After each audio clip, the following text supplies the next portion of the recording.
பல மாதங்களுக்கு பிறகு இஸ்ரேல் செய்த சம்பவம்தான் காசா மக்களை சற்று நிம்மதி பெருமூச்சு விட வைத்துள்ளது. இஸ்ரேல் அப்படி என்னதான் செய்தது பார்க்கலாம் இந்த காணொளியில். இஸ்ரேலுக்கும் பாலஸ்தீனத்தின் காசா பகுதியை தங்கள் கட்டுப்பாட்டில் வைத்திருக்கும் ஹமாஸ் அமைப்பினருக்கும் இடையேயான போர் 2 ஆண்டுகளாக நீடித்து வந்தது. இந்த போரில் பல்லாயிரக்கணக்கான அப்பாவி மக்கள் பலியாகியுள்ளனர்.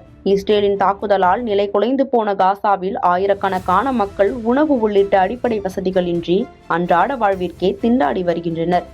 இரு தரப்புக்குமான போரை முடிவுக்கு கொண்டுவர பல நாடுகள் பேச்சுவார்த்தை நடத்தியும் பலனளிக்காததால் அமெரிக்கா இதில் தலையிட்டது. 20 அம்ச திட்டத்தை பரிந்துரைத்தார் அமெரிக்க அதிபர் ட்ரம்ப். இதனையடுத்து 2 ஆண்டுகளாக நீடித்து வந்த போர் கடந்த அக்டோபர் 10 முதல் தற்காலிகமாக முடிவுக்கு வந்தது. ஆனால் இந்த போர் நிறுத்த ஒப்பந்தத்தை மீறி ஹமாஸ் இஸ்ரேல் மீது தாக்குதல் நடத்தி வருவதாக இஸ்ரேல் குற்றம் சாட்டி வருகிறது. அதே சமயம் காசா இஸ்ரேல் எல்லைகளும் மூடப்பட்டிருந்தன. இந்த நிலையில் தற்காலிக போர் நிறுத்தத்தின் ஒரு பகுதியாக எகிப்துடனான காசாவின் ரஃபா எல்லையை நாளை மீண்டும் திறக்கப்பட உள்ளதாக இஸ்ரேல் அறிவித்துள்ளது.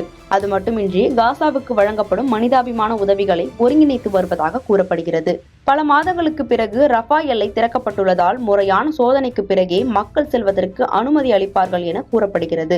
இந்த நடவடிக்கைகள் அனைத்தும் ஐரோப்பிய ஒன்றியத்தின் எல்லை பாதுகாப்பு அதிகாரிகளின் மேற்பார்வையில் நடைபெறும் என தெரிவிக்கப்பட்டுள்ளது. அது மட்டுமின்றி இஸ்ரேல் காசா போரின் போது வெளியேறிய பாலஸ்தீன மக்கள் மீண்டும் காசாவுக்குள் வர இஸ்ரேல் அதிகாரிகளின் அனுமதி பெற்று வர வேண்டும் என கூறப்பட்டுள்ளது. இஸ்ரேலின் இந்த நடவடிக்கை மூலம் மீண்டும் காசாவுக்குள் அமைதி நிலவும் என எதிர்பார்க்கப்படுகிறது.